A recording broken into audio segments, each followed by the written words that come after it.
Where's that from? So where's your background from, bro? Lebanese. So my real last name's Halabi, but yeah, my Which one? What is it? Halabi. Halabi? Yeah. Halabi? Yeah, Halabi. Yeah. Because I've got cousins that are Halabis in Melbourne. Yeah. So Yeah. most probably we're probably related or something. Interesting, could be. Yeah. So I've got gonna look Halabi is a very big family within Lebanon. So yeah, it's definitely one of those They got things. I think there's 13 or 14. God knows, thousands of cousins. First cousins, ridiculous over there. Yeah, it's insane, man. Well, let's suss that. Let's try that Okay. down. Yeah. Done. Okay. All right. Cool. Anyways, everybody, welcome to episode number 13. Lucky, or maybe not so lucky. I don't know. We'll see. It is lucky. Don't It's put that lucky. out there. No. Well, I guess you can say that we've had lucky lives, or sometimes at times unlucky. Yep. Circumstances that things have happened to us. But anyways, what I like to do is 1 + 3 gives you number 4. 4 is foundational building block. So it's a good solid foundation that we have. Absolutely. I have, and we'll find out about your story today that you have. Sounds good. Today we have Mr. Jon Paul. Is a junior. Yeah, So who's the senior, guys? my grandfather? Yeah, your grandfather. Grandfather Okay. was John Senior. So yeah, I was Lovely. named after him. Yeah. Have you met your grandfather? Yeah, before? of course. Yeah, I was very close with him and my grandma and stuff like that. But they passed away. My grandfather passed away when I was, I think, probably 12, 13. Okay. And my grandma passed away about 7, 8 years ago. Okay. There's an incredible story surrounding my grandma's passing and how that sort of was the catalyst to changing my life. But we'll get onto that a little bit later. There's a lot of catalysts and a lot of amazing stories in your life, man. Which Yeah, man. every podcast that I listen to all the time. No, honestly, that's it. So you're definitely on the path of God, and God's looking after you, and we'll get into that. But you know what? We touched on this before, and we'll do it now. Let's set off the intention of this podcast with a prayer. Absolutely. If you don't mind, can No, I you don't please? mind at Yeah. all. Do you want us to hold hands, or Nick? Do you want to get involved here? No, it's all right. Just please take it away. Father God, we just want to firstly say thank you so much for the amazing gift of life that you have given us, Lord God. I pray blessings upon Daniel's life, upon my life, and upon everyone's life that is listening to this, Lord God. I pray, Father, that you continue just to bless us beyond all our measure, Father, within not just with materialistic things, Lord God, or finances, but, Father, with internal things like love, like peace, like joy, Lord God. And I pray, Father, that we never get discouraged by the things that are happening around us, Lord God, but we get encouraged that we know that you are in control, that you are our Savior, you are our Creator, Lord God, and that, Father, you have a plan far greater than we could ever imagine. So, Lord God, we lift this podcast up to you, and we say thank you, Father, for giving us a voice, for giving us the ability to bring your words forward, Lord God, out of us. So we pray for the Holy Spirit to be upon us right now, to speak your words, speak your wisdom, to speak your peace, to speak your love, Lord God. And I pray, Father, for your hand to be upon this. In your loving, gracious, and forgiving name we pray. Amen. Amen. Thank you. That was beautiful. Thank you. So we'll get into it, but God's massive in your life, obviously, through that beautiful prayer. And I think a lot of people forget sometimes to pray. Yeah. And the simplistic nature of the words you say is no high words, no nothing. It's just sometimes you're speaking from the heart. That's it. How often do you pray, man? Every day. Yeah. Yeah, I wake up in the morning and say a little prayer for God, and before I go to bed. Something that I think that has probably changed my life a lot over the last year is waking up in the morning, telling myself 3 things that I'm grateful for. So gratitude is a massive part of my life. And before I go to bed, 3 things that I'm grateful for that happen during the day. And it sets the foundation for a positive day when you start with something like that. And also it allows you to never lose sight of the things that you're grateful for when you're about to go to bed. So you go to bed with a grateful heart as well. So what are you grateful for then? Like today, what are you grateful for? Man, today I'm grateful for just being able to wake up another day on this earth, man. Most people don't have that ability. Yeah. I'm grateful that I have a roof over my head and food on my table. Yeah. And I'm grateful for the people around me that love me. Just for all of me, you know what I mean? Not for just the good parts, but the bad parts as well, because I know that I can be a difficult person at times. I'm very, very driven and very sort of, I guess I got ADHD, so it can be a bit tough for some people around me, but there's people out there that love me regardless, and I'm very grateful for those sort of people. All right, you know what's interesting? All right, so what do you mean, like, you're a difficult person at times? Because I'm very interested in this, because I know I'm difficult as well. But I want to understand, it's like, what do you mean? You're talking about people in your personal life when you've got your mindset on something and you can be a bit prickly at times, or what exactly? No, I think, look, for anyone listening out there, you're never going to be everyone's cup of tea. There's always going to be people out there that don't like you. And that's just the common fact. That's just the commonality in life. Like, there's going to be people out there that think you're too much for them, that you're not enough for them, that you're not their sort of person. That's okay. And I know that with me and my ADHD, sometimes I can I'm very boisterous and very sort of loud, and can be like that sometimes when I'm in a very good mood or whatever. And some people don't like that, but that's okay. I'm not going to be everyone's cup of tea, and I understand that. And it's not that I don't care, because I'm always conscious about how I make others feel with their interactions with me, but I'm never malice. I'm never angry at them. I'm never sort of hostile towards them. Even though when people are hostile towards me, I've got to understand that at the end of the day, that's a reflection of their insecurities, not mine. Yeah, fair point. So for me, it's like, look, it's not something that I dwell on very much. If you don't like me, you don't like me. That's okay. I understand that. But at the end of the day, I'm just going to continue to be me. Did you ever have a point in your life where you actually cared about what other people thought? Yeah, absolutely. I think before I turned 30, it was a very, very different story.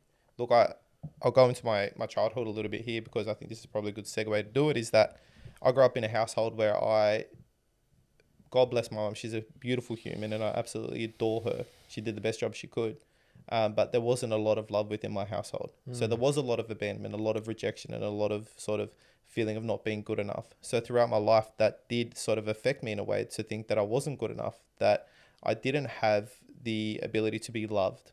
And sometimes those feelings still come up, absolutely. But at the end of the day, I know that God's love is enough. I know that the love for myself is enough, and that's all that really matters to me. If somebody chooses not to love me, not care for me, or not want to be with me, that's completely okay. But at the end of the day, as long as I got God's love and the forgiveness of Jesus, then that's okay for me. When did you discover God's love, man? So, man, this story. 2017, I was on a 3-day bender. My grandmother had just passed away. I hit rock bottom. She was like my mum growing up. As I grew up in a single household, my mum was trying to provide for us and do everything that she possibly could. So we'd spend a lot of time with my grandmother, and she became like a motherly figure to me. And she had been sick for a while and finally passed away and was with God in 2017 in March. And man, I hit rock bottom. Oh no, so she passed away, in October 2016, and for 6 months I hit rock bottom, man. I was partying every single day. I was on drugs. I was just all over the place, man. I was homeless at that time as well, so it was just a tough time for me to be alive. And I tried to commit suicide a couple of times and tried to sort of just to escape the pain that I was in. Okay. And March 2017, I had been on a 7-day bender, no sleep, endless amounts of cocaine and drinking, and it was a horrible experience. For what I look back at it now, I was just obviously in a lot of internal pain. Yeah. And I finally fell asleep, and I had a dream that my grandma was disappointed in me and wanted me to go back to church. Yeah. And I felt the dream like it happened, man. It was honestly like I've only had a handful of these dreams in my lifetime where I remember every single thing that happened in it, and it felt like it happened. And that dream was one of those experiences where I could feel her disappointment. I could feel her presence. I could feel God's presence within that dream. And when I woke up in the morning, I Googled churches, and there was a church 900 meters from where I was staying at my mate's house. And I walked in, and it literally felt like I met God face to face. Which church was this one? It was Hillsong. I'm no longer a part of that church. Fine. Yeah, but it was a Hillsong church, because I did go to Hillsong when I was a kid for a little bit. And look, I know that there's a lot of bad stuff in the media about that church, but at the end of the day, man, it is a place that has changed a lot of people's lives, including mine. I agree with you, so it's fine. Yeah, it's look, but yeah, and then I've been on a steady journey since then of reclaiming what I think is the best part of my life. This has been probably the most tumultuous 12 months of my life, but it's still, God's grace is just consistently. Yeah, we'll get into that. Yeah. Okay, with the ebbs and flows of life, that's really important. Absolutely. I'm going to be blunt. Why were you homeless? Look, I grew up in my real dad was how do I put this politely? He was a piece of shit. Is he still alive? Yeah, he's still alive, my real dad. Yeah, but I don't have any contact with him. He lives overseas, and he was, to put it politely, he was a very angry man. Okay. And he took his anger out on his family. Yep. And I then, once he left, as a child, you don't understand why your dad is leaving. You just consistently think, hey, is this my fault? Have I done something? But that fatherly presence wasn't there for me anymore. My mum did meet another amazing person, and he's now still in my life. I see him as my dad. But as a child, when you've been through so much, I think, adversity and anger within such a short amount of space, in those formidable years, it forms you. It makes you a person that you don't want to be. And I was angry at the world, man. I was angry at life. I was angry that, like, if God really did love his children, why would he allow something like this to happen? That's the thoughts that go through your mind. So I was angry at the world, and I wanted the world to experience that anger, and I lashed out. And I was unable, like I was hard to handle, man. Like I was violent, I was angry, I was frustrated. How old were you at this time, bro? I would say my violence really sort of started to take a hold of my life between 12 and 14. And what type of violence are we talking about? Like punching people, I was rolling people, I was taking out my anger on my family, and I was just out of control, man. Yeah. Okay. Yeah. And as a consequence of all that, Yeah, my mum, look, I don't blame her. I really don't blame her. She said, look, I can't control you anymore. Like you are putting, and especially with my mum growing up, like with my mum having gone through what she had gone through with my dad, that anger and that violence, she probably saw a reflection of me with like a reflection of him within me. Guaranteed. So that would have been a trauma response for her to sort of say, I need to keep my distance. And I don't blame her for that. So I was kicked out at about 14, 15 years old, and found myself out on the streets, and just from there, my whole life began to go on a downward spiral. Whereabouts? So where were you guys living at that time, and where did you go live in the streets? So we were living out southwest in Mount Annan. Okay. Yeah, so out that way. Yep. So I had finished school. Was living all over the streets. Got into friendships with people that I probably shouldn't have been in friendships with, like the bad sort of people, and it just was a spiral from there. Can I ask you? So that first night, how'd you feel that day when you got kicked out of home by your mum? Just angry. Yeah, it was just anger. Was it a big fight as well? Yeah, huge fight. Yeah, huge, massive fight. Yeah, and I was almost becoming violent towards them as well. So for me, it was just, look, I look back in it, and she was just coping with how she could go. 100%. Yeah, I understand, because I've had exactly similar, like that, getting kicked out of the house, but I've had other experiences with my own mum and family in relation to not being able to process my anger. Yeah, and then we are going to be the reflection of our fathers. Oh, absolutely, we are, and I can understand. That's why I'm asking these questions. But what I'm interested in is, so that you got kicked out of the house.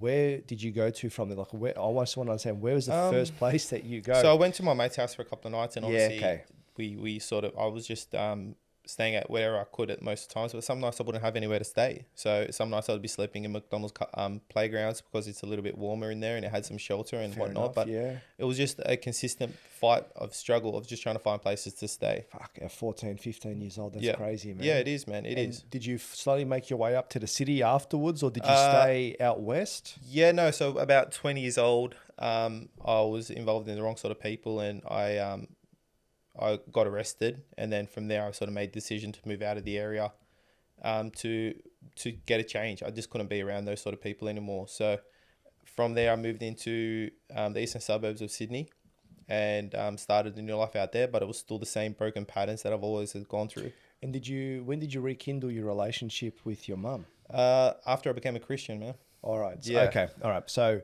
was that, how old were you at that point? 27. So you got from 14 to 27, you got quite a few years where you're not with your family and you're going and experiencing life with no real guidance. No guidance, but I guess you can say the guidance of God and the angels above, but you sort of got to find your own way through there. Yeah, look, I had a moment within church about 3 to 4 years ago. The preacher was speaking about the prodigal son and how the prodigal son, I'm not sure if everyone knows the stories, that back in the day that there was an inheritance that you would get when your father had passed away or your parents had passed away. And you could claim your inheritance before they had passed away, but you're essentially saying to your dad or your parents or your mum, whatever, you're dead to me. I want my inheritance. I'm going to go out into the world and live. And that's what a kid did. Interesting. So he went to his dad and he said, I want my inheritance. You're essentially dead to me. I'm going to go out and live in this world and see what it's like and experience life. So he takes his inheritance, goes out, drinks, parties, does whatever in those days, whatever they did.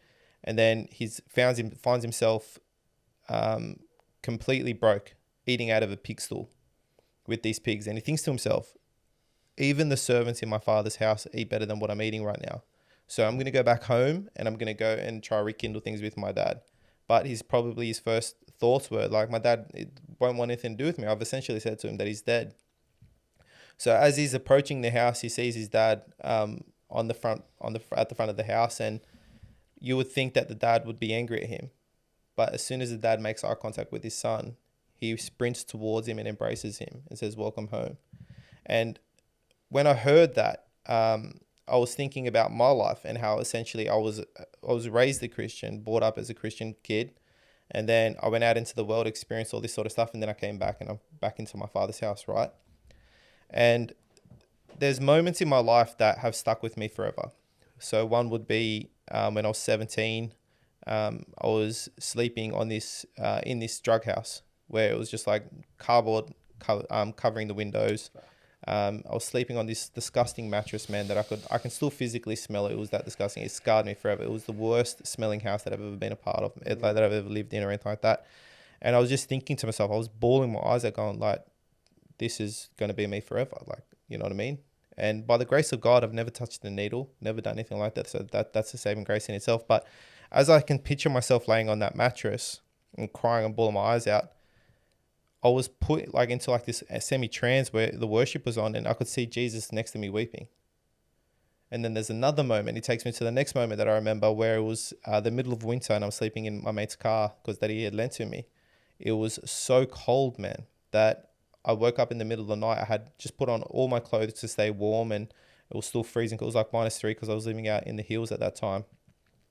And it was so cold that I woke up in the middle of the night screaming in pain that, like, when you're homeless, man, things run through your head like, does no one love me? Yeah. Does no one care for me? Am I that much of a piece of shit that no one would actually take me into their house? So those thoughts are running through your head, and then it's below freezing. Oh, it's not below freezing, but it's freezing cold outside, and you've got nothing to keep you warm. And I'm screaming in pain because of the cold, man. And I could picture myself doing that, like as a third person, and Jesus is there weeping next to me. Yeah.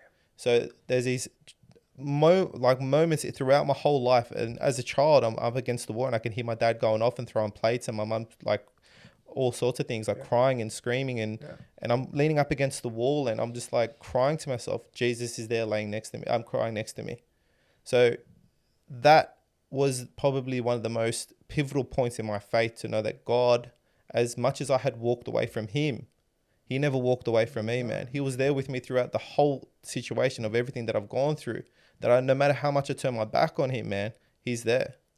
And it's still present to this day. Like there's days where I don't pray. There's days where I feel further away from God than I've ever done before. There's things that I do that still stuff up. Yeah. But like, how do I explain to you or to Nick or to anybody, hey, like, no matter what you do in your life, Jesus is still going to love you. Of course. And that's the beauty of it, man. You know what I mean? So my faith is very, very strong to me because of that no matter what I do and how far I go away from God, God is always going to be there for me.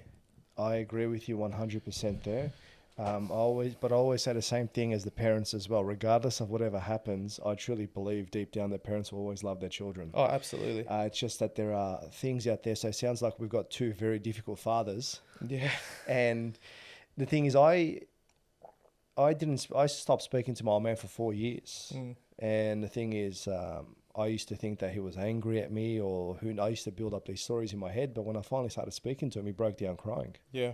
You know, so it is all, you know, we think all these things, and I'm sure at the end of the day, maybe, look, I truly hope that maybe one day you can rekindle with the old man. I'll put that out there. I truly will. I appreciate that. Thank you. Because I think that really does, that probably maybe a final piece of some puzzle there, you know? Yeah. So look, I did rekindle with him about... Did you? Yeah, about 10 years ago. Yeah. He lives overseas now in the Middle East, and he flew me over there and I met him and I met his family. He's got a daughter. My prayer's answered. Yeah, no, but there's more to the story. All right, let's go. So from what I gathered, he's not the exact same person that when I knew him as a child. Okay. He had grown up a little bit, but there's still aspects to him that I didn't agree with how he was living. Man. But the thing that sort of was the point where I said, look, I can't have you in my life, was he didn't take any responsibility for what he did to us as a family when I was a child. He's like, no, it's all made up. You've been brainwashed, all this sort of stuff. And I think that's a sense of arrogance. That's a sense of pride. My dad said the same thing. Yeah, so that's the thing. So for me, it's like, okay, if you're not going to take accountability for the things that you've done to us, then until you do, I'm just going to keep my distance. You're always going to be my dad, and I'm still going to love you, and I've still got some aspect of care for you, but I'm never going to be like you. Yeah. And I'm never going to allow my children to experience the things that I experienced, because that's a decision I made for myself as a child, that firstly, I'd never lay hands on a woman. And secondly, I'll never allow my anger to be seen by my children or my future partner. It's a decision. We can either become exactly like the person that created us, or we can choose to be like the complete opposite to them. Yep. So I've got no anger towards him because I know that there's somebody that created him to be like that, probably his dad, and then it's just so forced. But the thing that I've declared to myself is that my bloodline has been waiting for somebody like me to break the generational courses, and I'll never allow my children to experience the things that I experienced. A lot of us are like that. Yeah, I agree with you on that one. And we finally have to stop. There's no excuse. Yeah. You know, you could say out there, inflammation, your genes are like this. This is true. Like, it makes people angry, but you can actually say, no, I don't really want to cause someone else pain. Yeah. But then also, when you cause someone else pain, it's a reflection because you're feeling pain on the inside. Same way for bullies. Yep. You know, the reason why I understand that was because when I was younger, I was bullied. And then because I was hurting so much and so upset, I flipped and I became one. Yeah. Until I finally matured saying, what the fuck's going on? Yeah. This is not right. Absolutely. But it's, you know, to anyone that's listening to this that gets bullied, understand that that person that's saying those things or doing those things to you, they are hurting even more than that. 100%. So like you said to yourself, like you said, when you left home and you were angry, you wanted the world to feel anger. And a lot of people are like that. Yeah. So did you, I was going to say, give me a difficult moment when you're on the streets, but that night that you were freezing, that's pretty abysmal, pretty terrible. Yeah. But give me something like, what did you learn while you were on the streets there? Give me something that you learned. Look, I think probably the biggest thing that I've learned just in life and in general, about myself, I've learned that no matter what circumstances I find myself in, there's always a way out. Of course. And, something I think is Tom Hanks. I'm not really a big fan of him now, but Tom Hanks says something within a podcast one time. It's like, this too shall pass. Of course. The good times will pass, but the bad times will also pass. Yeah. So everything will pass. And I think that that's such a perfect analogy for life is that I think I said this to you on the phone call that we had previously, is that in life, you're either on your way up to the summit or on your way down to another valley. And you're either on your way up to the best part of your life or you're on your way down to another trial. And it's just all about the ebbs and flows of life. You know what I mean? Yeah. So for me, I've realized that I've got an unbreakable spirit, man. Yeah. There were days where I wouldn't eat. There were days where I slept in train stations, where I slept on park benches, where I slept in McDonald's playgrounds and all that sort of stuff. And by the grace of God, I'm still here. By the grace of God, I've got a voice now. By the grace of God, I didn't end my life. So for me, probably the biggest thing is that no matter what circumstance I find myself in, I've got an unbreakable spirit now that I will get through it. That's it. And that's the thing. Like, if there is somebody out there that is listening to this and you feel like you want to give up on life, this too shall pass. Of course. Do not give up. Keep going. And the secret to life is just not giving up, man. No matter what situation you find yourself in, just never give up. Like, whether it be something as small as trying to get a goal or as big as you wanting to end your life, just stay in there. This too shall pass. There's no situation that's too big for you. That's amazing words, and I agree with you on that one. There's like a Buddhist saying is impermanence. Yeah. Nothing's permanent ever. It took me a while to understand that. Yeah. But nothing's permanent. Well, the Book of Solomon within the Bible talks about that. Yeah. A lot of human heartache comes from the fact that we put permanence on temporary things. Whether it be relationships, whether it be jobs, whether it be finances, whether it be whatever it is, we put permanence on temporary things. Nothing in this life is permanent. Nothing. And there's no guarantees in life that it is going to stay permanent. Okay. There are some odd occasions out there, especially within our day and age, that you do find the love of your life and you're with them for the rest of your life. And that's amazing. And I think that's beautiful. And that's something that I'm seeking. But we can't put full reliance on something that is meant to be temporary. We can't put permanence on that. I gotcha. Because life isn't even permanent. We're not going to be here forever. Yeah. We've got a short life, and that in itself is temporary. An asteroid could hit the planet tomorrow, mate. You don't know. We just don't know. We could get hit by a bus even. We could, whatever it is. Yeah. You know what I mean? Nothing is permanent. Yeah. So I think the way I live my life now is that how will I be remembered when I'm gone? There's quite a few podcasts for people to watch, and they'll be able to remember you in good spirits there. Well, I hope so. But also doing the homeless stuff as well. I hope that people can remember me for somebody that is giving. We're going to get into that, and that's something that I want to get into. So one final thing based on how did you rekindle with your mum? That's what I want to know. There was a sermon at church talking about the importance of parents. Yep. And I obviously hadn't spoken to my mum in a while. Like I'd seen her, my grandma had got sick at one point, and I'd seen her for a little bit, and just things like that. When my grandma was sick, I'd see her at the hospital, but there was still a fair bit of hostility within my heart and unforgiveness within my heart towards her for that. But it had been a minute since, like, it had been a while, a few years at least, before we had spoken. And I think the passing of my grandma was like a seed that had been planted because I'd seen her there, and we had started to sort of semi-talk. But then I obviously hit rock bottom again, and I sort of lost contact with her. But yeah, I think that sermon probably changed our relationship, man. My mum is my best friend now. And I absolutely adore that woman. I adore her strength. I adore the sort of mother she is, and how strong she's been, and the adversity that she's gone through, and the life that she's built now for herself, man, is beyond anything I've ever seen. So amazing. Her resilience, I get her resilience, man. Yeah. So I've definitely got her resilience. So from that sermon, you went back and you... Yep, got in contact with mum. I sort of sent her a message apologizing for the things that I had done. And look, at the beginning of my faith journey, I was in like a bit of a conflict. You know what I mean? My old life and the person that I had been for so many years was almost a part of my identity. It was forged into the fabric of my very nature, almost. You know what I mean? It was one of those things that, like, I thought that's who I was going to be for the rest of my life. A deadbeat drug addict that had no money, that wasn't going anywhere. I had no value. I had no place on this earth. So I was consistently trying to end my life, man. But then when you go into church and you have these people consistently telling you, you are valued, you are loved, God loves you. Regardless of what you do, God loves you. And I'm just like, there's like a war for your soul there. You know what I mean? So there's a part of me when I became a Christian still believing the lies of the devil to sort of say, man, I'm a piece of shit. No one's ever going to love me. I'm not lovable. No one cares for me. If I was gone, no one would care. Yeah. But then there's a part of me, God's part, where it's like, hey, you're my son. I love you. Come, like, just rely on me. And so when I first became a Christian, that's the sort of war I was going through. But gradually, over and over again, when you get told consistently, hey, you are loved, you are loved, you are loved, you begin to believe it, man. It breaks the wall down, bro. Little bit by little bit just opens it up, and that's all we need to do. Absolutely, but it doesn't come easy, man. The devil has occupied territory for so long. So when you start to take that territory back, man, he's going to fight for it. So it's a consistent battle of taking that territory back. Yeah. You know what I mean? So nowadays, like, there's still moments where I struggle. There's still moments where I fall down, and there's still moments where I think about my past, and it's been a gradual process of not seeing myself as a homeless person anymore, not seeing myself as a broken individual, not seeing myself as unlovable, not seeing myself as this person that's never going to get anywhere in life. I now see myself as a successful person, not for the things that I have, but for the things that I've gone through already and the things that I've overcome. That's what success is in my eyes. It's not about how much money you got in the bank or the things that you've gone through. It's about the person that you're becoming, the lives that you're impacting. There's millionaires out there that are still depressed. Why? Because they're not helping people. For me, man, I feel like I'm richer than some of these people out there because I spend my life wanting to make other lives better.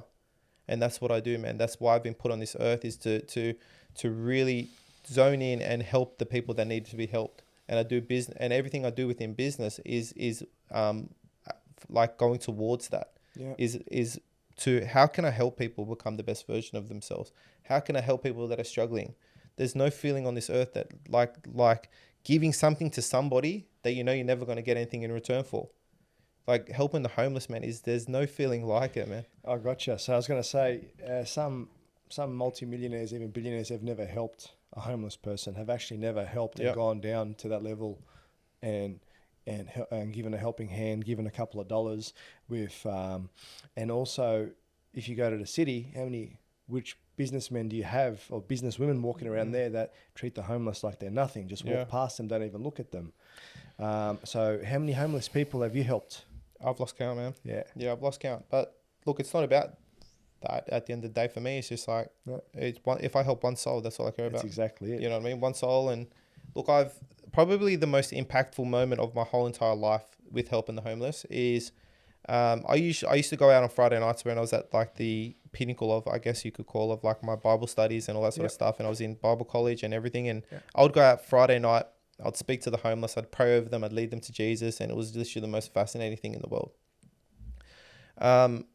Two stories from that is that one, I met this couple, Bruce and Jenny. They were homeless. They were sitting in front of the Woolies, I think just down from Pitt Street on the corner there where the tramways and stuff are. Started speaking to them, led Jenny to Jesus. She starts bawling her eyes out. Incredible.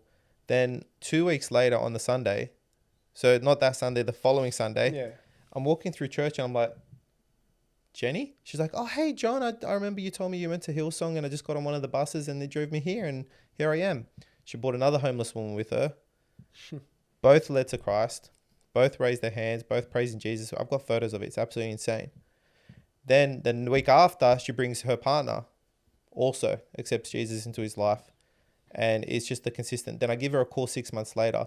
It's like, hey, how you been? Blah, blah, blah. She's like, really good. 2 weeks after I saw you in church, someone gave us accommodation for free for a year. This was during COVID. We're looking at getting jobs, all this. Just from that one act of kindness, man. That's all. Sometimes people need a little bit of encouragement. That's it. And a little bit of kindness. That's it, man. That's it. And so like things like that, man, it's just the evolutionary sort of process of just how I was homeless. Now I'm leading the homeless to Christ is incredible. So, okay. So what do you still help the homeless at the moment? What are you doing? So what type of, what are you doing in relation to that? So what I do now is that every month or so I will buy sleeping bags for the homeless. Make a little pack where there's got, we'll say toiletries like toothbrush, socks, undies, and those sort of essentials. Put them in a pack, go out, hand it out to the homeless, and just show them some love, mate. Like so, probably the last time I went out, I was speaking to a guy, and we just got talking. He's like, "Man, thank you so much for talking to me." I was like, "No, of course." He goes, "You know, this is the first conversation I've had all week." It was Friday.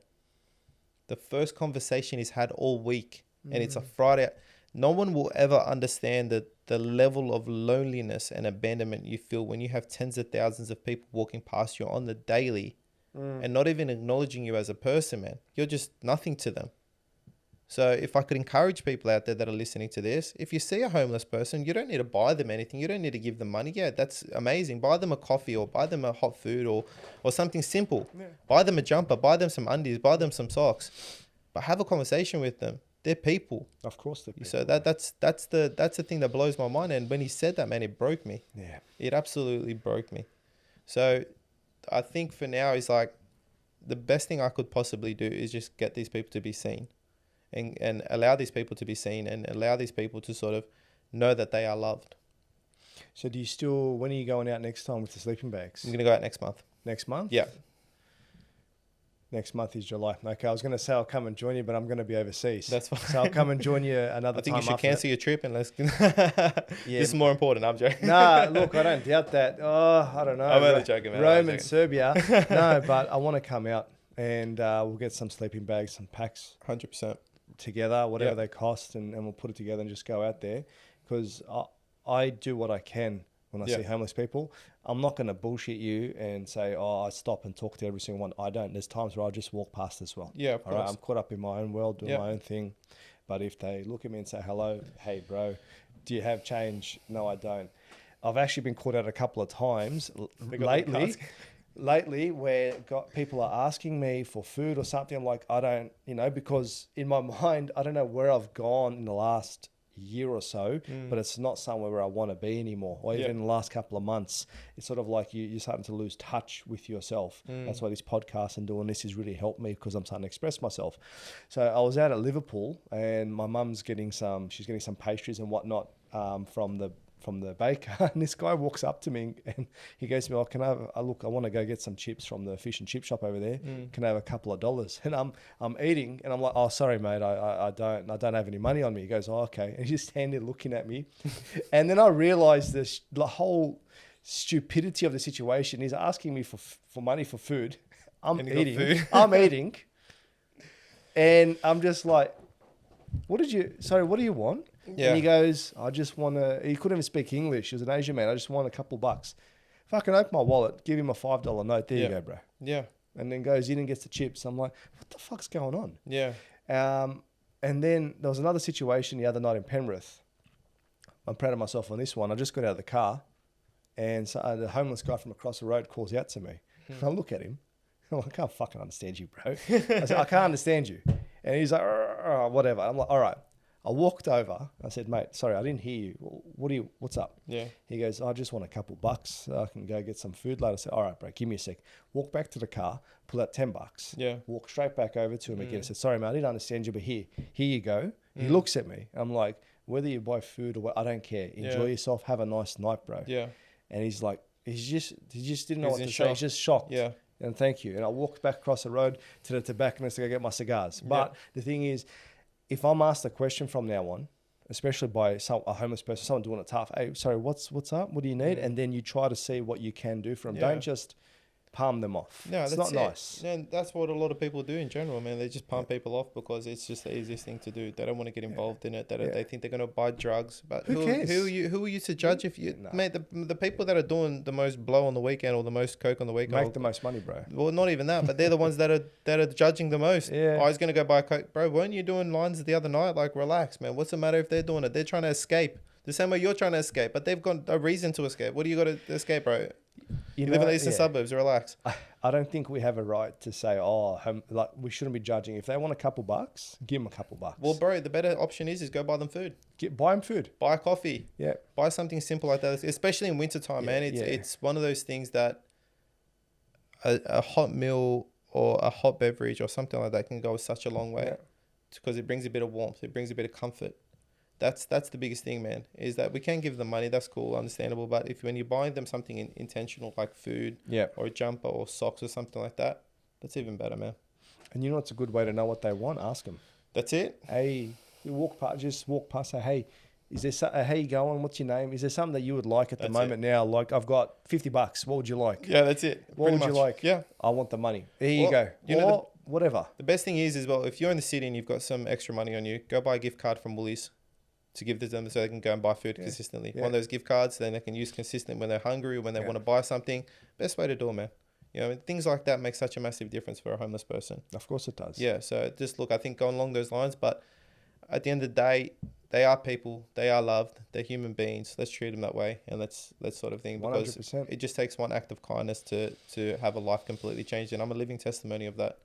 100%, and you're looking fantastic as well. But the thing is also, Nick, are we keen to go out in August sometime? Sure. Let's go out. Now, let's do this. We'll get all the no cameras. Just let's go out, honestly. Let's go have a real genuine experience with other human beings, which is extremely important. Yeah. Because at the end of the day, if, you know, like, it's not easy living on the streets. It's not easy sleeping open, uncovered in the middle of a city, you know, with the rest of us inside of a house, warm bed. It's not. So, you know what, they're doing it tough and needs to be respected. On average, and I think it's gone up. Now, I think there's 140,000 people every single night within Australia that are displaced from a house, living on the streets. That's or living in somewhere that they can't live, in a car, whatever, 140,000. I'm guessing that was probably 2 years ago stats. Now I think it'd be a lot more with the cost of living and everything that's going up. Yeah. There's single mums out there that are struggling. There's single dads out there that are struggling. There's all sorts of people that are struggling to just make a living, man. And at the end of the day, I've recently started business that then teaches people how to become financially free and not have to rely so much on that 9 to 5. That's good. I agree. That's a beautiful thing. And with the way that the world is going right now, our government does not care about us. No.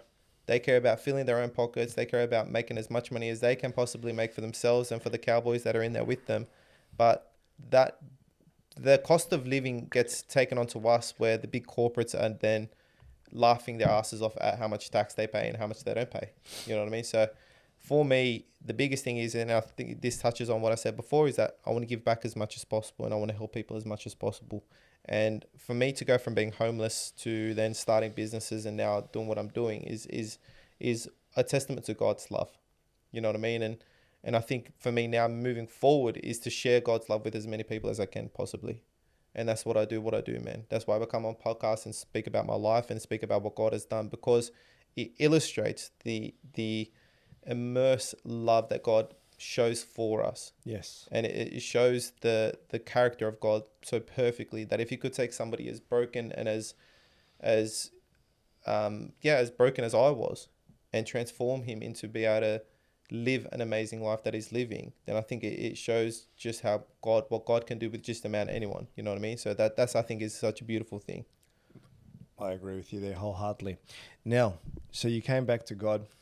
You lived your life, but recently, a little while ago, you felt like you were the furthest away from God for a particular situation. Yeah, I did. And the reason why I want to talk about this is, or if you want to, with your blessing, is because these are real situations and real things that happen to men and women. Yeah. But let's talk about from the male perspective that can really break us even more.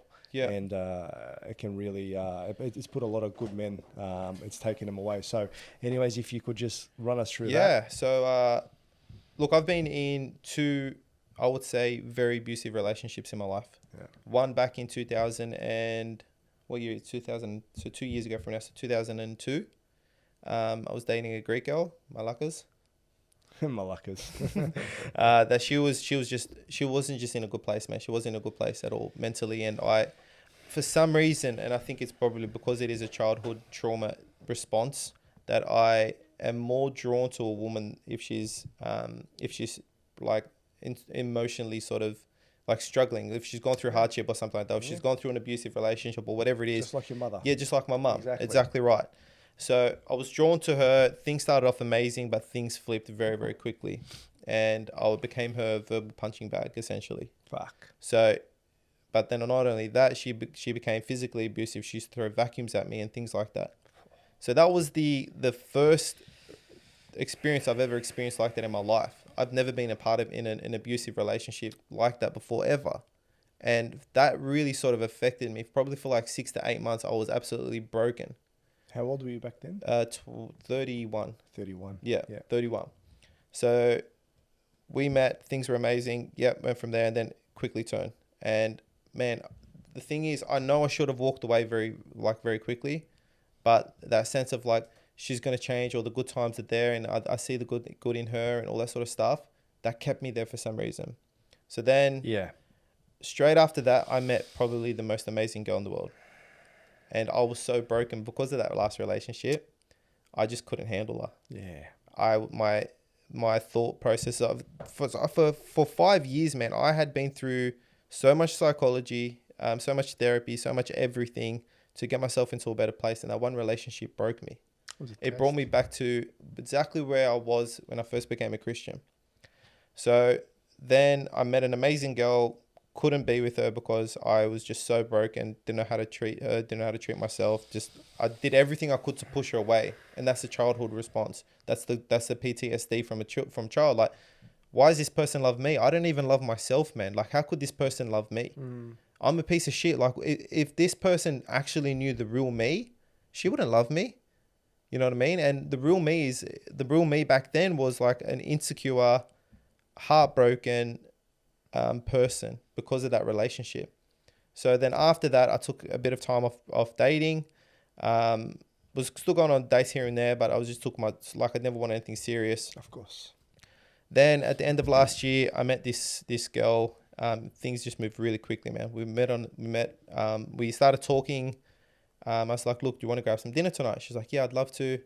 Went to dinner, and man, as soon as I saw her, I was like, fuck, I would marry this girl. Like, she's absolutely gorgeous. Like, there was just something about her, you know what I mean? Okay.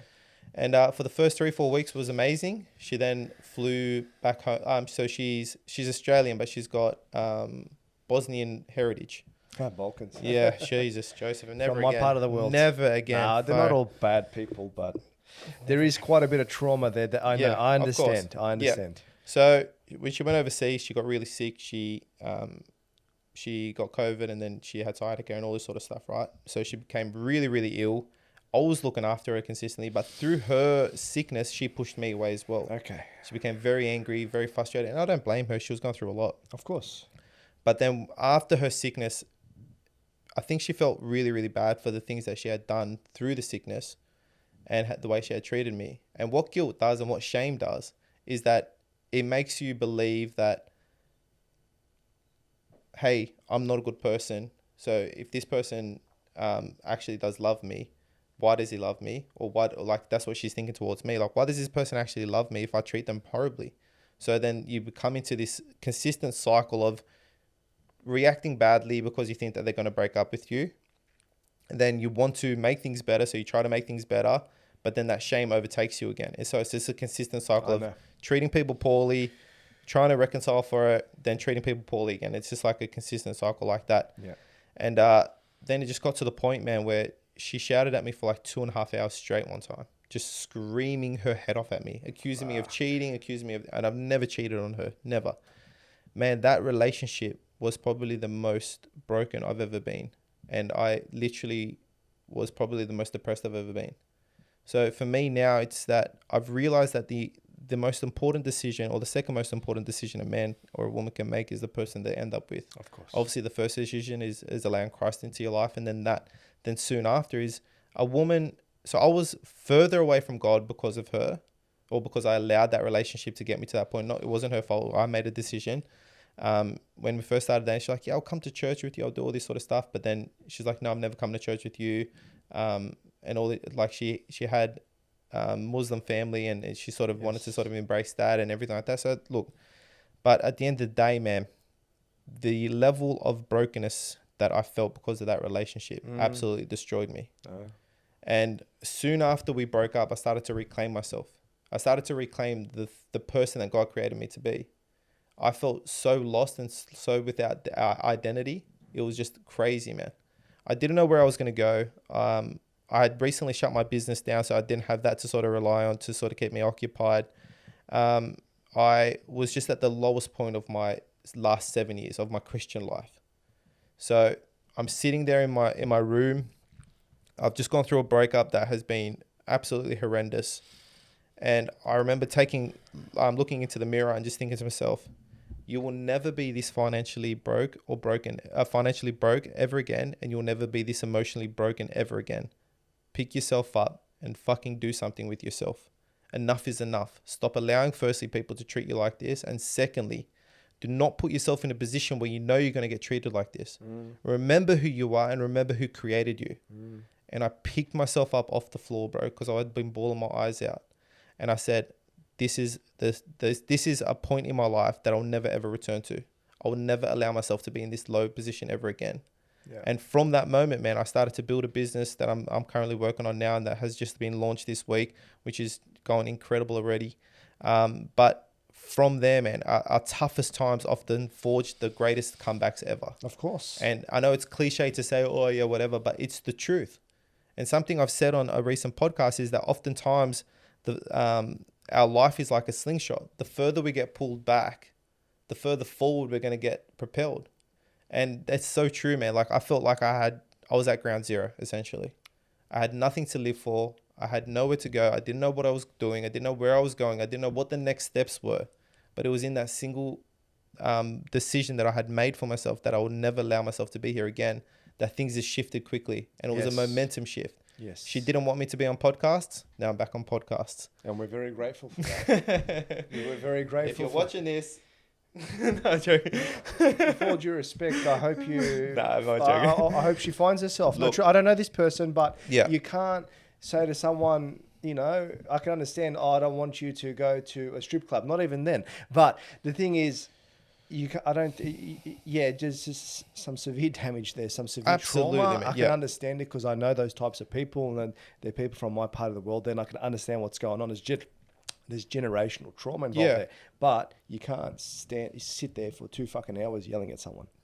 Man, it was crazy. But look, I read a book that has changed my perspective so much about this, and it's called Never Get Angry Again.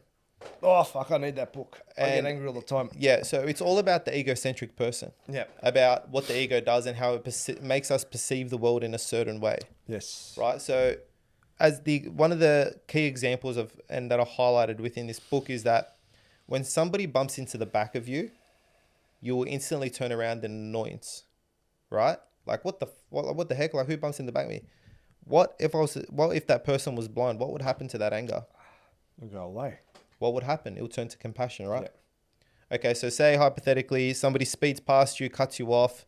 You automatically speed up beside them to see what kind of person they are. Is it a young person? Then you have the right to be angry, right? They should know better. Yeah. But if it's an old person wearing a fedora or something like he's got his big glasses on or something, what happens? Your anger then turns to compassion again. Sometimes. Malaka. Yeah, sometimes. I will not comment further on that. He's a good man.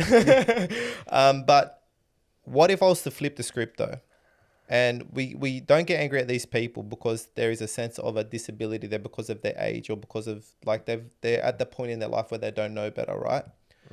What if I was to tell you though that when people treat you badly, if we looked at it through the lens of that this person has been through something in their life and that's why they're treating me this way, and that they have essentially an emotional crutch where there's like a disability a little bit, that they're struggling to express their emotions or express how they're feeling or to be loved or whatever it is, and that's why they're treating you like that. Our anger no longer is there. It becomes compassion. So when I read that part of the book, I began to see her actions as not something that is reflective of me, but it's reflective of her and the internal pains that she's going through. Yeah. So for me, it's like, okay, someone's going to treat me badly. There's not going to be a moment in my life when somebody doesn't, like, not a moment, but there's not going to be a season in my life where any person doesn't treat me badly, I get yelled at or whatever. It's just part of nature, right? Yep. But if I no longer react the way that I've always reacted out of that, which is feeling like I'm not good enough because I am good enough, it's then pointing it back at them and sort of saying, are you okay? Is everything okay? Like, do you need somebody to talk to? Not in a bad way. Like, are you okay? So like, are you actually okay? What's going on, man? Like, talk to me. I'm here for you. So when we start to sort of see life through that lens and not through a lens of like, everyone's out to get me. It's like, no, everyone's struggling. Then you have no anger left there to do. Now, another part of that book that really resonated with me is that the human body is made up of 3 components. The ego that wants to look good, the flesh that wants to feel good, and the soul that wants to do good. Okay. So when we act out of our ego, we are doing things like smoking or whatever it is, like something that we know that we shouldn't do, right? Okay. It's bad for us. There's a sense of like we shouldn't be doing this, but we're going to do it anyway. We know it's bad for us. We know it's killing us. We know it's this, but look, it feels good. So then we're gratifying the flesh. The ego and the flesh work really well together, but then we're acting against the soul. Now, when we do things consistent enough to act against the soul, we begin to hate ourselves. Yeah. So, hey, I'm doing this all the time. I can't stop doing it. I hate myself for it. We begin to hate ourselves. So then that's where anger derives from. Now, the reason why the anger derives from that is that, have you ever spent some time with somebody that you absolutely cannot stand to be around? I have, yes. You become pretty frustrated pretty easy, right? Yeah. You become short-tempered. You become like angry. Yeah. You become annoyed. Yeah. What happens if that person was you? You're having to spend all this time with yourself, yet you hate yourself. So you can't escape that. So what happens? You become angry. So self-love is the catalyst to ridding yourself of that anger. You're on a diet, so you eat something you shouldn't, you become frustrated with yourself. I can't believe I fucking did that. I can't believe it. You become frustrated. You become angry. Yeah. Anything like that along those sort of lines. So first thing for that is having some grace for yourself. You're always going to stuff up. You're human. It's human nature. Then that's how we get better. But what I like to tell people that that sort of come to me for advice and stuff is that you're never going to get to a point in your life where you're completely perfect. That's never going to happen. Like you have to blow that expectation completely. You're never going to be perfect. You're never going to get things 100% right. And you're never, ever, ever going to be the full best version of yourself every single day. Yeah. It's not like that. You're going to have days where you're off. Yeah. Simple. But if you want to get better, and say, we'll use the diet aspect of things as a, what's it called? What are you trying to say here? Not you. I'm not saying you. Bro, you're I'm fucking around, bro. Relax, guys. It's okay. So we'll talk about this is that I'm listening. If you are on a diet and you think it, are you really? No, not really. Okay. We'll get into that after, but continue. But if you're on a diet and you think you have the freedom to eat the cake if you want to eat the cake, because you can do whatever you want, right? That's the freedom. Yeah. But then you eat the cake and it puts you back. Yeah. Are you really free, or are you a prisoner to your things that you can't control, like the desires that you can't control? I agree with this. Yes, you're correct. If you don't have discipline, what are you really a prisoner of? Yeah. You're a prisoner to your lack of ability to keep yourself disciplined. Yep. So I can either choose to be a prisoner to discipline and do the things that I need to do to get to where I want to get, or I can consistently be a prisoner to the things that I shouldn't do. Yeah. And they're the things that are taking me further away from my goal. Yeah. You know what I mean? So the magic, and a quote that I absolutely love is that the magic that you're looking for is in the things that you're avoiding. Yeah. So oftentimes we avoid the hard things that we're trying to do because it's too hard, or we don't have time, or we're too tired, or whatever that is. And the magic that you're looking for is in the things that you're avoiding. Yeah. It's as simple as that.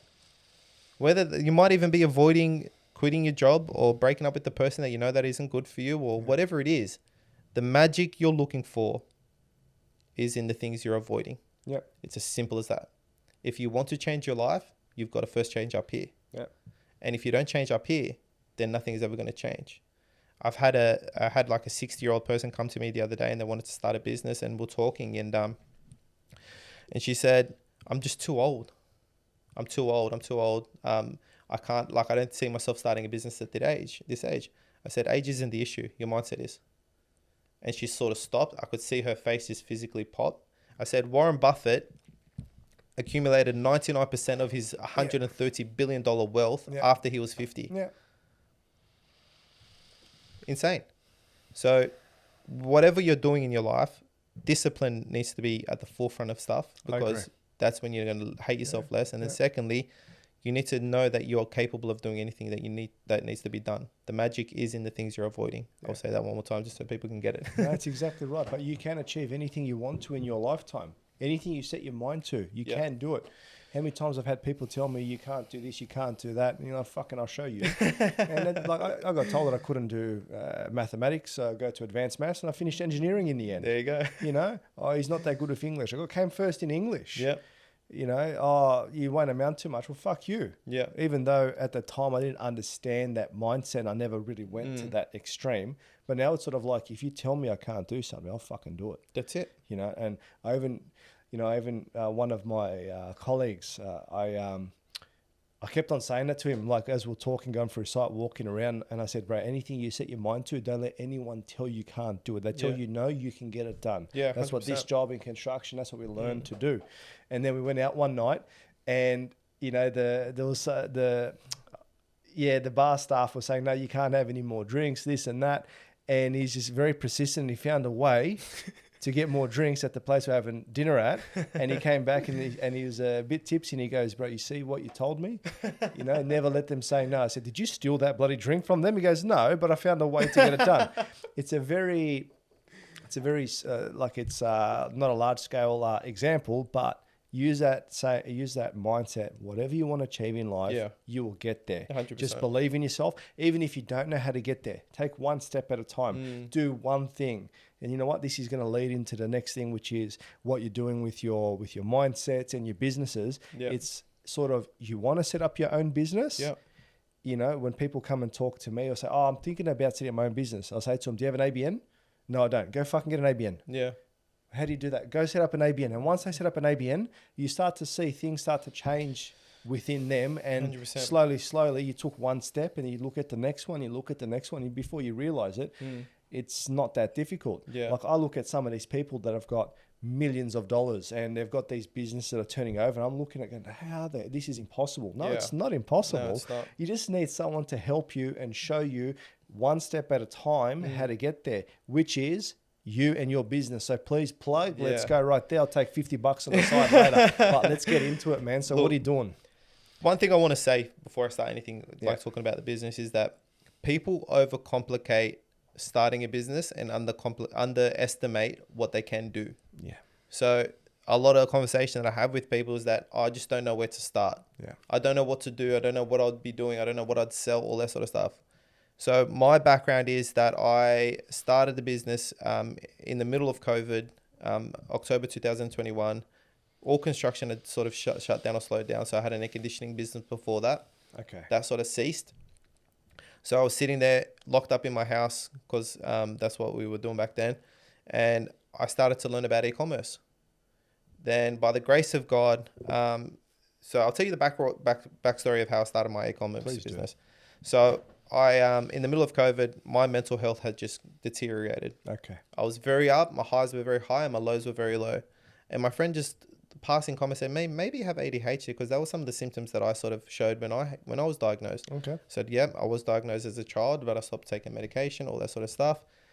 So to get diagnosed with ADHD, you have to go see a psychiatrist, not a psychologist, not a therapist, psychiatrist. You have to go to the doctor. You have to go top level. Yeah. So I looked for places. They either had a 9-month waiting period. Oh, fuck yeah. Or they were completely closed. Their books were completely shut off. Yeah. So I stopped looking after 4 weeks of looking. I was like, fuck, there's no one's going to be available to see me. So a week later, I had one of my low moments again. And I was like, you know what? I'm going to try this again. I said a prayer. I said, God, please, I really, really need this. May your hand be upon this. And then I made the phone call. First place I found on Google, they're like, hey, yeah, we have an availability this week, actually. Yeah. I was like, okay, perfect. I'll take it. She goes, just hold on for a second. Just to let you know, it's $700 an hour. Yeah. I was like, you what? Yeah. She goes, $700 an hour. Yeah. I was like, far right. Look, you know what? I'll just bite the bullet. Let's just get it done. Yeah. Went in there, just filled out paperwork. Asked me some questions like, yeah, you definitely got ADHD. Come in one more time to see me. I was like, man, I don't really need to. I've been given the diagnosis. Yeah. Because just come in. So I felt inclined to go in there once again. Yeah, $1,400 later, we're in the wrong business. Yeah. And he's a funny character, the psychiatrist. So I went in there again. For $700, I'll be funny too, bro. Went in there again, and the whole time he's trying to sell me stuff. You need a $15,000 brain scan. You need a $10,000 sleep study. That's what you they need do. this. You need this. But at the end of the session, he goes, mate, hold on to this device. Yeah. I was like, okay. I held on to it. And I kid you not, after 10 minutes of holding onto it, bro, I was talking to him and falling asleep at the same time. And that's never happened to me. I've got ADHD and my mind is consistently racing. I can never take naps. I can never do anything. So I'm talking to him. And as I'm holding this device, I'm falling asleep. And he goes, purchase one. So I got one. It was $100 USD. Went home. Next morning, I woke up. The first thought that comes to my head is like, I could start a business with this. I'm learning about e-commerce. I know what I've got to do. Let's just do it. So I ordered 7 different samples from 7 different companies. They all came in. And then I think on the 6th one, the exact same device as the one that I had ordered, they both came at the same time. Yeah. It's like, this is it. Came up with a business name, which was a bit of a struggle as well. Build a website, build a logo, build everything, and then set on for there. So the growth of my business was, for the first 5 months, I only had 100 orders. So between October to March, 100 orders, that's it. Or 6 months, sorry. Then from March to August 2022, I reached 1,000 orders. Then from August to the following August, I reached 8,000 orders. Fuck. Then ended up on 13,000 orders at the end. Grossed $1.6 million in sales. Yep. But along that way is I've learned some of the most incredible techniques on how to do business with e-commerce. Yeah. I know what needs to happen. So now what I do is, and something I realized is while I was doing that there's no one really out there that actually has experience of actually running a successful business in e-commerce. They all call themselves gurus, but they're not. You go on YouTube and you'll find all these videos, 5, 6, 7 hours they're showing. I was watching these videos. Yeah. And then I was watching on drop shipping. And the reason why I started going down that path, because I actually fell into the scam of drop shipping. I went and bought an item online, sale. I'm like, fuck, it's on sale. Yeah. I went and bought it. And then I was like, I watched the drop shipping videos that night for whatever reason. And I'm like, you know what? Let me go search this up on Alibaba. Yeah. Bro, it was like paid $100 for it. Was like $20. Yep. Oh, you motherfuckers. Yeah. But, that's it. You know, but hey, I got our hustle. That's all right. Yeah. I don't mind. But that was it does happen. What I want to find out is, so you paid $100 USD to your psychiatrist for it. How much did you get your samples for? It was a fraction of price, wasn't it? $17 AUD delivered to my house. This psychiatrist we're getting him on is this guy's the $100 USD one. Yeah. He maybe bought it from another company.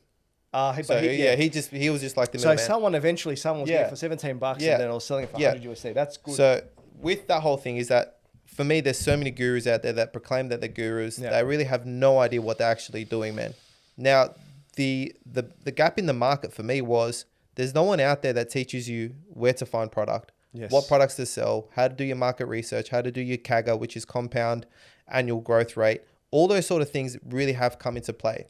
So what my business does is that I teach people how to start the business, how to find products, how to find suppliers, how to build the marketing campaigns, the marketing strategies, build your website, build your logo, come up with a business name. I do everything for them, but I also mentor them along the way.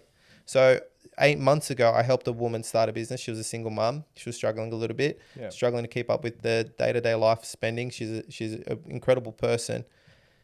I built her a business. And now it's grossed over 170,000 within the first 9 months. She's making $2,000-$3,000 a day, this girl. But that's all from the work of that. She came to me. She had wanted to start a business for 8 years, didn't know where to start. I found her a product, built her a logo, built her a website, built her marketing campaigns, marketing strategies, done everything for her as a whole.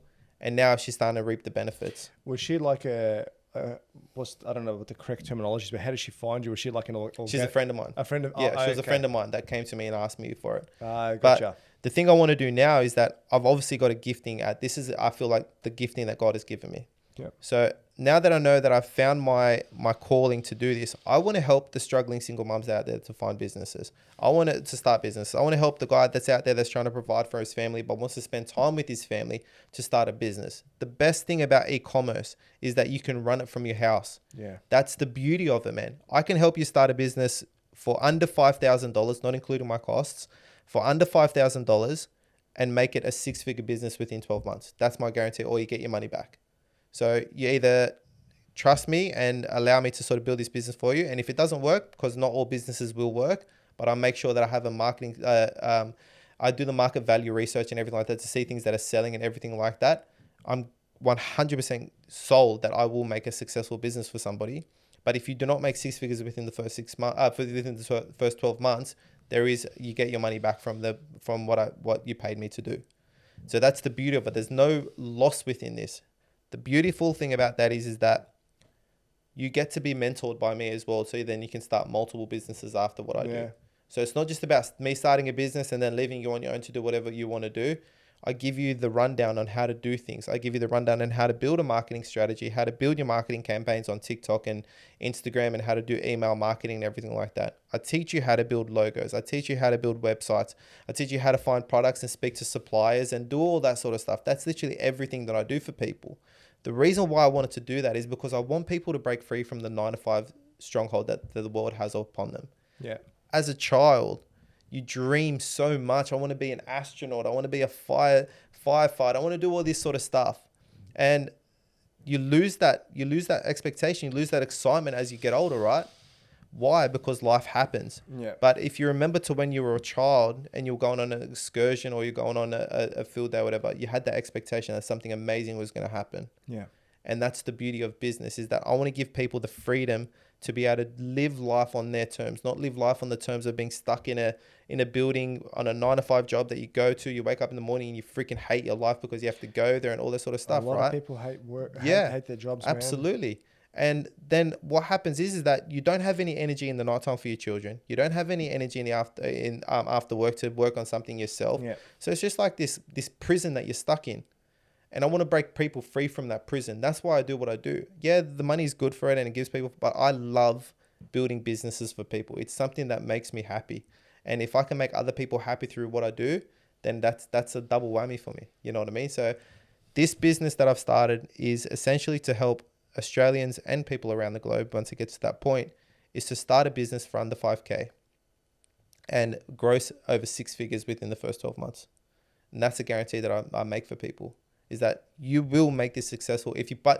If I see within that you're not putting in the hard work that needs to be put in there, then I'll obviously have a couple of talks with them and say, look, this is what needs to be done and whatnot. But I can guarantee you I can build a successful business for anyone that comes to me, 100%. Because I've been there. Yeah. I've done the things that I need to be doing. Yeah. A lot of these people out there, like I joined the course when I was running a business for like running my car park business. And I was in the chats with a group chat with the teacher and stuff like that. And he's saying stuff and he's like, a person would ask him a question and he wouldn't know the answer. Yeah, okay. I'm like, bro, I know that answer. And I tell the person, he's like, oh, thanks, Johnny. I appreciate that. I'm like, why am I paying $6,000 for a course that I know more than the teacher's teaching me? I know, man. I know. So these self-proclaimed gurus that are out there, man, have no freaking idea what they're doing. And they're taking people's money and they're pretty much thieves. Yeah. It happens in that. Also happens in the podcasting space as well. Not this one here. This one's a really good one. No, I'm being honest. So in the podcasting space, people I did it once before. I did a course when I can't remember what it was, and just the knowledge. It's everything I already knew. Yeah. It's everything I already knew. So what the hell? I'm not learning anything different here, and these people are making. And you're so paying much money. $3,000, $4,000 for it, mate. You know, so I've got a couple of ideas. I'll be charging people 10 grand on, on some manifestation courses out there. No, but I like to give knowledge away to people for free. Yeah. And I guess, but at the end of the day, I like to do that as well because it's a value thing as well, where it's very interesting. Sort of like I don't put a high, I don't like charging people for stuff. I don't. But do you not think your time is valuable? But that's exactly right. And where I'm getting to at the moment now is the mindset that I've had and the stories that were created was I'd rather do things myself. For example, like I'd spend a whole day in the backyard doing something, getting something ready. And then, you know, how much time is that where you could have paid someone else a certain value and they would have had it ready in 2-3 hours? Can I touch on a point and I hope this doesn't upset you? Please go for it. Do you feel like you do things for free for people to validate your existence? Oh, fucking oath, yes. I have no issue with that because I know that, you know, and it's sort of like it comes back from a childhood thing. Yeah, it's a childhood trauma for sure. Which is, you know, please love me, please play with me. I've touched on this many times and I'm starting to understand this now as I get older. So you see yourself as having to do things for people for them to accept you or love you. Yes. Yeah, but I want to let you know, bro, you're a legend, bro. From what I've met so far, you're an incredible person, bro. But so you don't look. I used to have. No, I mean that, man. But truthfully, like you don't need to do anything for them to appreciate you and accept you. Yeah. If it takes for you to do something for them to do that, then you deserve better than that yourself. And that's the trap that I used to fall in all the time, man.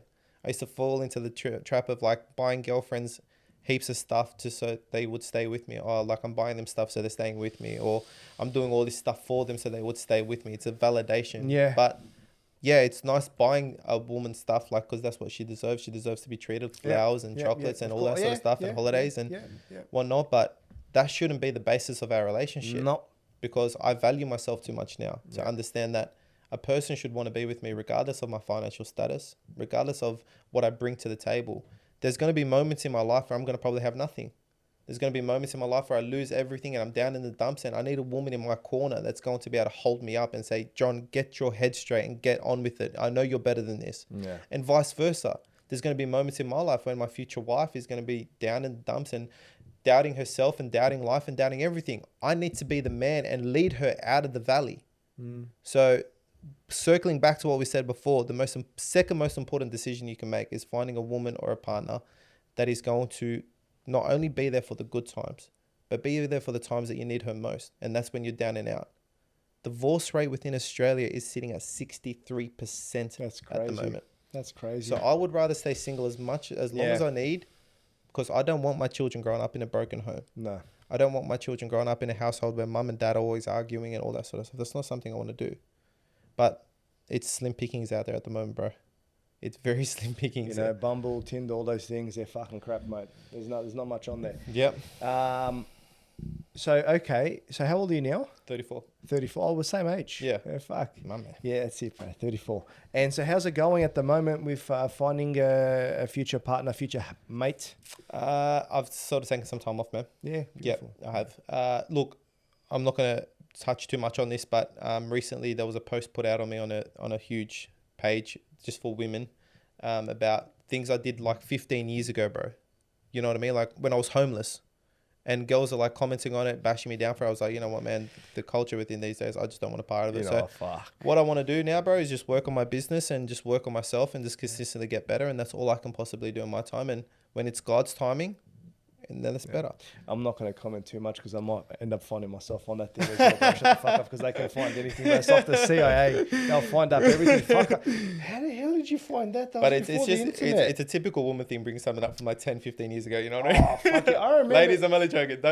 No, I'm not joking. It's like the missus goes, I remember you said, when the fuck did I say that? You don't even remember what you ate yesterday, but you can remember something from 7 years ago. When we first met, you said this. I'm like, 6 fucking years ago. Last week you said this. Last year you said this. Oh, for fuck's sake. So what did we have for lunch yesterday? I don't know. Why are you fucking asking me that? I always remember that. I always remember what we eat. That makes me happy. Yeah, very interesting thing. You gotta love the women, man. They're portals into this plane. You know, they're literally portals, and they birth children.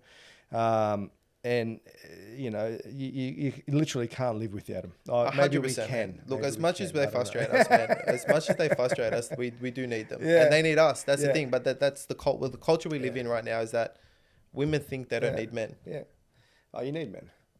But that's the thing. Men know that they need women, but there's the brainwashing, that culture that's happened within our society these days. Like men aren't shit. We don't need them. Do you know who's saying that? Angry women.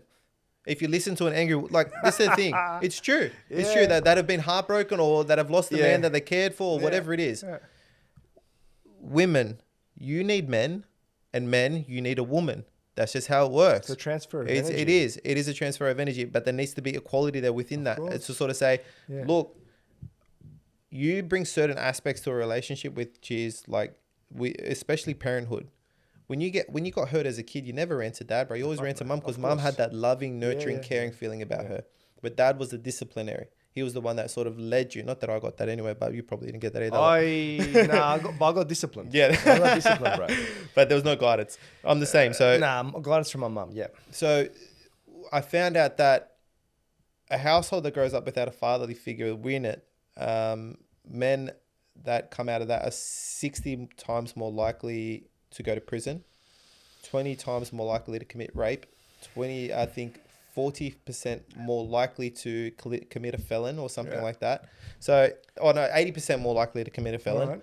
So the importance of having a man that's going to discipline, like be disciplinary within a household is so important. And statistics show that. Yeah. So the culture that we live in nowadays, saying that women don't need men, I think that's like an egotistical thing. I don't need anybody in my life. Okay, that's cool. Then when you're 60 and you have 14 cats that you're living in your house, they can come to your funeral when you're gone. You know what I mean? This podcast is going to get cancelled.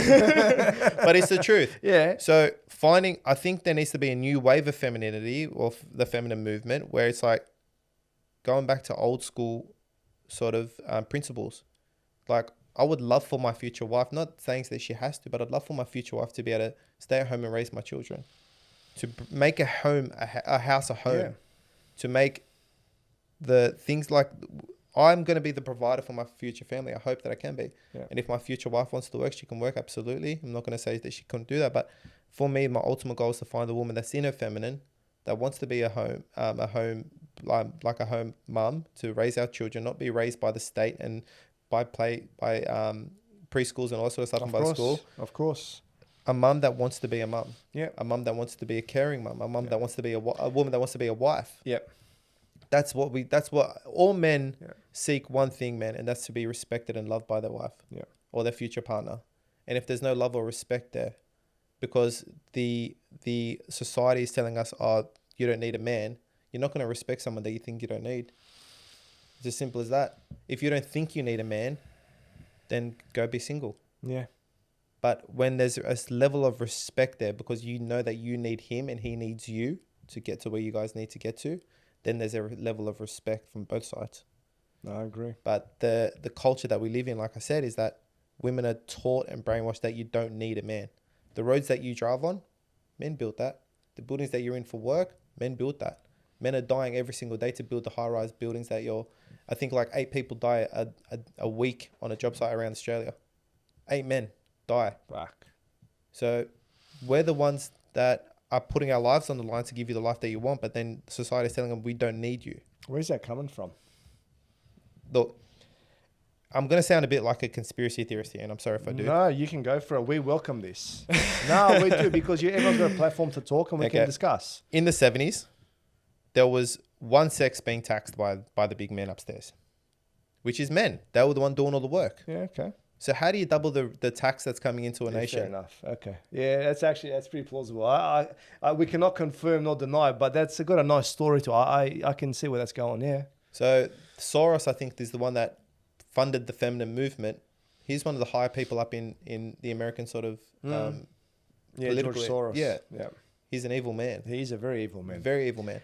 So I would there are some nuggets of gold out there, like women out there that are still very feminine, very in tune with their feminine side in terms of wanting to be mums, but they're a rarity. But all men seek something like that. A loving, nurturing woman that's going to raise amazing children with you and allow you to be a man, which is a provider. Yeah. And you can allow her to be in her feminine. You know, there's a big thing there though. And in the current state that we live in, if you want to do that, you as a man, or us as men, my grammar's fucked, you have to be earning good coin. Otherwise, it's difficult. Yeah. And that's why it's important what you're doing. Yeah. And important for men to hustle out there and to start earning good money. Don't Yeah. just, you go to work, don't just, I'm just doing my bare minimum. I get 8 to 5. No, push it a bit harder. See what you can actually achieve, or go down this drop shipping or e-commerce or anything, but hustle, make something of yourself. But I think the thing is, mate, is that men are struggling with their identity these days. Yeah. Let's look at the state of the world right now. Men are getting bashed out for being men. It's all toxic masculinity. Yeah. I don't believe in toxic masculinity. I believe in toxic people. No. There's toxic people within the feminine, within women, and there's toxic people within the men race. Yeah. Both sides have toxic people. Of course. The term toxic masculinity came from a psychological study that when they studied inmates at a jail would step on each other's toes and they'll start abroad. That's where that term came from. It's a psychological thing that mainstream media has now grabbed onto and elevated it to just men out in the world. There is no such thing as there's no such thing as toxic masculinity within the everyday world. There's toxic people. And I believe there is toxic men out there. Fuck yeah. And there's toxic women out there. There is. But to label being masculine as toxic masculinity is absolute fucking bullshit. And I'm sorry for swearing like that, but it makes me angry. I swear. It makes me freaking angry. So we have a society of men out there. This is why the suicide rate for men is so high. Yes. We don't have identity anymore.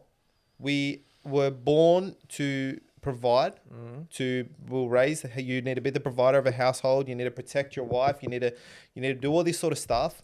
And we want to be that, but then women are like, we don't need you. So either you need us to do the things that you want us to do, or you don't need us. Which one is it? So when we want to step into that manly aspect of our lives, where we want to be the provider, we want to be the carer, we want to be the protector, we're overbearing apparently. We're being too masculine. Yeah. But then you want us to be that, but not too much of that. So there's an identity crisis here within the male society right now, within Australia especially, that we don't know who to be. Do you want us to be men, or you don't want us to be men? Simple. Now, another aspect of that is that men are losing everything within divorce, within breakups, within all that sort of stuff. Yeah, they do. So regardless if the mum is a better parent than them, she probably isn't a lot of the time, she'll still get full custody over the man. Men are losing their house that they've worked hard for to get. Men are losing their mind. Men are losing they're losing everything. Now, I understand a certain aspect of things where the woman has given up everything to be a mum and all that sort of stuff, then she deserves that. But if the woman is earning more than the man and she still gets everything, what's going on there? So we say that men run the world, but at the moment, man, it doesn't really look that way. No, it doesn't, does it? 90% of suicides are male. Yeah. 90%, let that sink in. So every 10, one's female, 9 are men. That blows my mind. Blows my mind. So a lot of the time it is finances that are sort of occurring that is doing that. I think it was 67% of divorce, the divorce rate is because of finances. Yeah.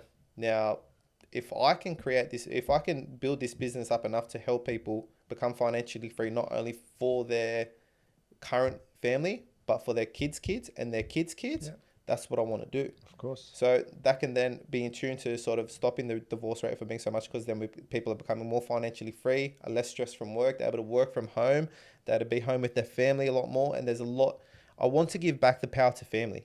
I want to give back to the power to the people, to not have to rely on such a big constitution out there of like, oh, we have to go and work for the big people to make a lot of money. Yeah. You can make the money yourself. And that's what literally the driving force behind my businesses are doing that now, is that I want to give people the power again, and to stop divorces, to stop kids being raised by people that aren't their parents and all that sort of stuff. All the power to you, man. So now, all right, listen. If there's a male that comes to you and he goes, I don't know who I am. I've got an identity crisis. I don't know what to do. What would you say? What would you do? Do you know Jesus first? Yeah, that's the first question I always ask. What's your relationship like with your faith? I don't have one. Okay. My identity crisis didn't really stop, but it shifted, I guess, when my example became Christ and how he lived his life. So society these days doesn't want to hear how Christ lived his life. They're fully against it. They're fully against it. It's all about self rather than giving to others. Yeah. like, I don't feel this way. I don't want to give you this. I don't want to do this. I don't want to do that. It's all about self-gratification within our society. Yeah. Where the Christian belief or is completely backwards to that, is that we want to give others help to help them become better versions of themselves. Obviously, we want to make sure that our cup is full so we can then do that. Of course. But in saying that, it's not about self, it's about others. It's like treat your brother and sister as you would treat yourself. How do you treat yourself? You feed them. You how do you treat yourself? You feed yourself, you clothe yourself, you wash yourself, you look after yourself in sort of all those aspects of things. So we need to do that for each other. So that's the first question I would ask somebody. And secondly, I would ask them, what are you doing on a daily basis that is propelling you to become something better of your better version of yourself? And who are your mentors in your life? Who are you looking up to? Because if you surround yourself with shitty people, you're going to be the fifth. If you surround yourself with 4 shitty people, you're going to be the 5th shitty people. Yeah. There's a saying that a bird of a feather flock together. Of course. So who you surround yourself with is such a big thing, man. I've got 3 friends in my life. That's all I need. They're all amazing people, all doing amazing things. And they're all driven, and we all feed off each other's energy. Yep. I don't need 500 mates that are all going out getting drunk and doing drugs every single weekend. I need that. Stuff that. I'm on a mission, man. I'm on a mission to make myself successful. And I'm on a mission to help others. I'm on a mission to make sure that other people are successful. Yeah. So if the people I surround myself with and the circle that I have isn't doing the same sort of thing, then I'm not going to be driven to do anything better. So you're never going to judge the people that you surround yourself with, so you just become like them. It's easier to be pulled down than it is to pull somebody up. It's as simple as that. Yeah. And that's what I tell every single person that I meet up with. I met up with a 16-year-old about a year ago, and he was going through a tough time. I knew his mum, and I sort of sat down and spoke with him and all this sort of stuff. And he goes, man, I just don't know what I'm going to do with myself. I'm down, I'm depressed, I'm anxious, I'm all this sort of stuff. And I said, what are your friends like? And he told me. I said, do you want to make something of yourself? And he goes, yes. I said, you need to change your friends. Yeah. He goes, but I love them. I said, I know you do, but do you love yourself enough to make sure that you don't want to be like them? Yeah. He's like, and he sort of just paused and looked at me, and I was like, man, this is going to be the most important decision you ever make in your life right now. Either you keep going down the road that you're going down, and you're going to end up in jail, or you're going to end up homeless, or you're going to end up doing things that you don't want to do, and you're going to end up whatever. Or you can make a decision right now that you want better for yourself. And he chose better for himself, man. He's doing amazing now. I think he's like just about to enroll to become a lawyer at university and all this sort of stuff, mate. So just small little things like that is that surrounding yourself with the right people is so important. And I think we minimalize it sometimes. Yeah. We don't put such importance on it, but it's the most important thing that you can make. Most important decision, sorry. Fuck yeah, but it's also who you surround yourself all the time. What type of advice do you get when you're having a hard time? Your friends there to pull you out. They need to be blunt with you and tell you what's really going on. Not, oh, yeah. No, I want you to tell me, like, fucking, if I ask you a question, you need to be upfront and say this, and I know you've got my back. Yeah, 100%. And also when shit hits the fan, everyone's got to support each other. Yeah. And I'm lucky enough to have these types of friends in my life, but it took me a while to try and find, myself within that. One thing that I wanted to say was, with your business idea, you back yourself. Now, that's very important. And that's a big thing to be able to back yourself. Same thing as Nick with his podcast here. He backs himself here. You back yourself with your one. And that's what you want to see. When you go to see people to help mentor you across or to help you, they need to be able to back themselves 100%. And understand what they're talking about. In regards to mentors, who are your mentors, man? So shout out to my boy Anasan. He's a business coach. He's done incredible things, man. And this guy just takes time out just to help me all the time. Okay. Like even with my business, for my e-commerce business, he was sat down and we came up with a business strategy, everything like that. I look up to people like him, like he's an incredible person because he doesn't ever charge me anything. He just wants to see me win. Oh, fuck. That's people awesome. Like that is incredible, man. Yeah. But this guy could be charging me like $500-$600 an hour if he really wanted to. Oh, bro, and he's a business coach, and that's what I'm sort of going towards as well, like consulting, business coach and everything like that. And, look, after I made the decision to want to start this business, which was about 3-4 weeks ago, I didn't stop. I literally sat myself in my room for 3 weeks straight, built a website, built everything from scratch, built a marketing strategy and a business profile and everything like that. And I launched it last week, so that it only took me a week and a half to completely build that business. 2 weeks, you can change your whole life around. Well, fucking oath you can. Simple as that. Yeah. And that's because of his words. He's like, bro, you can do this. Let's get it done. Yeah. Bang, sorted. Got it done. What did he say, bro? You can do this. Yeah, literally. That's all it took. Bro, you've got the experience because you've run a business. You know what you're talking about. You're very, very good at what you do.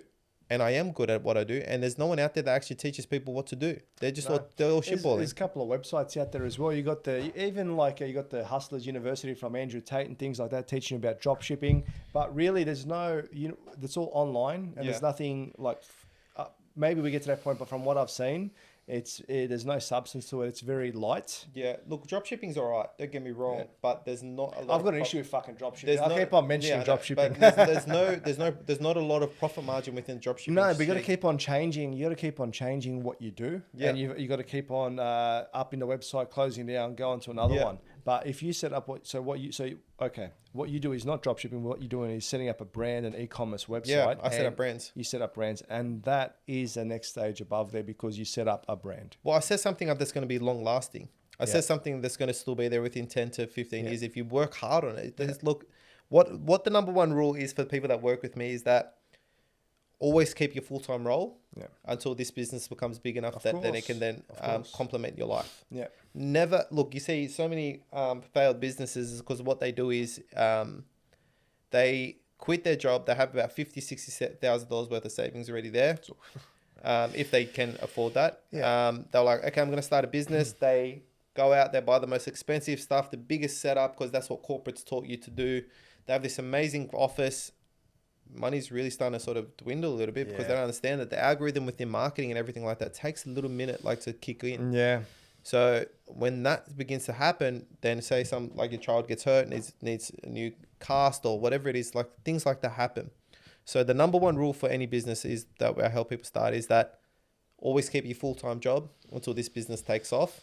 The second most fundamental rule is that I sort of try to implement within all my businesses is that always have a cause that you give to. So with Calm, the cause was the homeless thing. So the cause was that we would take $1 from every single sale done.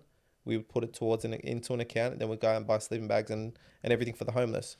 Now, when people understand that you are giving back to the community, they're more inclined to buy from you because they feel like the people that are buying, they're like, I can't go out and do that myself, but I'm going to give to a company that can do that as well. So they're the two big rules that I try to give people. And not only is that good for the community as well, because you have businesses that are then supporting the little guys that are out there, whether you're giving back to a charity or something like that, whatever you're doing, you're giving back to people that are in need. And that's the most important thing. That is. So they're the two rules that I try to sort of implement within the businesses that we do.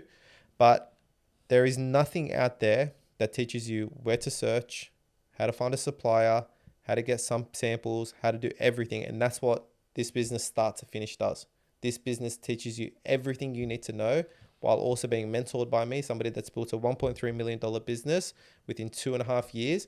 It teaches you everything from start to finish on how to run a successful business that's going to have longevity and going to be something that makes you a lot of money in the future. God bless you. And give me a goal within the next 2 years, and we can check up on that. So where do you want to be in the next 2 years and then 5 years? Look, I'm currently working on a start to finish e-commerce course that teaches you literally everything that I just spoke about then.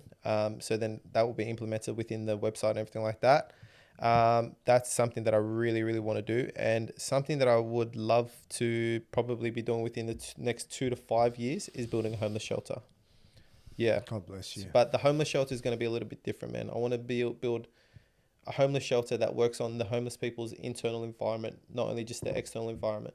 So if I can take, say, 10, 15 homeless people within that sort of housing and teach them how to do business, teach them how to become financially free in terms of doing that sort of stuff and working and really implement those sort of changes within their life and work on their psychology and work on their PTSDs, because it's a lonely place out there. It is. If I can build a homeless shelter like that, man, then that's something that I'm really working towards in the future. God bless you, man. Where can people find you, bro? So I've got a Instagram, start to finish ecom with only one M. Start and then the number 2 finish ecom, or start to finish ecom.com is where you can find me as well. God bless you, man. Thank you, bro. What? This was a pleasure meeting you. Thank you very much for coming on. Thank you for having me, man. That's it. Everybody there watching. So from literally homeless to $1 million businessman, I think that's going to be the title for the video to get some clicks, but God bless. And there's some gems in there. And do not stop what you're doing. Do not stop the podcast as much as that, you know, to the detriment or to whatever of your previous partner. Please don't. People should never do that type of stuff and put anyone down. But I wish you all the best. But do not stop. Keep on going forward. And God first. Thank you, bro. Absolutely, man. All right. God bless you, bro. worries. Thank you very much. Goodbye, everybody.